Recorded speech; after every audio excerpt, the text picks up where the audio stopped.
төрийн аудитын байгууллага үзүүлж байна. Иргэн таны төлсөн татвар үр дүнтэй, үр ашигтай зарцуулагдж байгаа эсэхэд төрийн аудитын байгууллага хяналт тавьж ажилладаг. Санхүүгийн тайлангийн аудит гэж юу вэ? Санхүүгийн тайлангийн аудит гэдэг нь байгууллагын санхүүгийн тайлан бүхэлдээ материаллык буруу илэрхийллээс ангид эсэх талаар үндэслэлтэй баталгаажуулдаг ажил юм. Ингэхдээ аудитын дээд байгууллагуудын олон улсын байгууллагаас хүлээн зөвшөөрсөн стандартад нийцүүлэн хийдэг.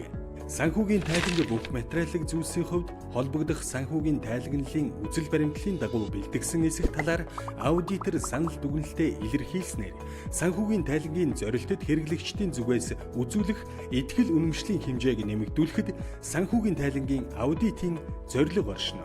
Дараах тайлангуудыг төсвийн тухай хууль, нэгтлэн бодох бүртгэлийн тухай хууль, улсын секторын нэгтлэн бодох бүртгэлийн олон улсын стандартад нийцүүлэн бүх материаллык зүйлсийн хувьд үнэн зөв төлөвлөсөн эсэхэд аудит хийнэ.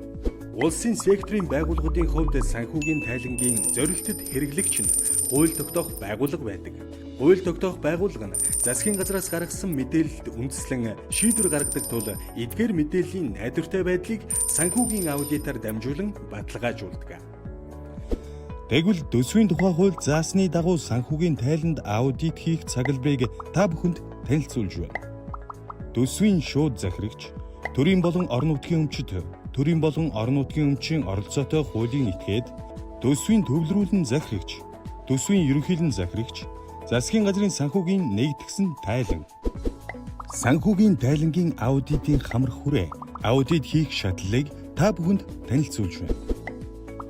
Төсвийн шууд захирагч 1-р сарын 25-наас 2-р сарын 25, төрийн өмчийн аж ахуйн нэгж 2-р сарын 15-наас 3-р сарын 15, төсвийн төвлөрүүлэн захирагч 3-р сарын 5-наас 3-р сарын 25, сум дүүргийн төрийн сан 3-р сарын 5-наас 3-р сарын 25, төсвийн ерөнхийлөн захирагч 4-р сарын 5-наас 4-р сарын 25, аймаг нийслэлийн төсвийн ерөнхийлөн захирагч 4-р сарын 1-ээс 4-р сарын 20, засгийн газрын нэгдсэн санхүүгийн тайлан нэгдсэн төсвийн гүйцэтгэл 5-р сарын 10-наас 6-р сарын 10.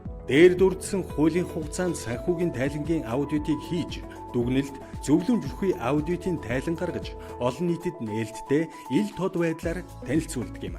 Санхүүгийн тайлангийн аудит нь бүхэлдээ төрийн санхүүгийн удирдлагыг сайжруулахад чиглэдэг юм.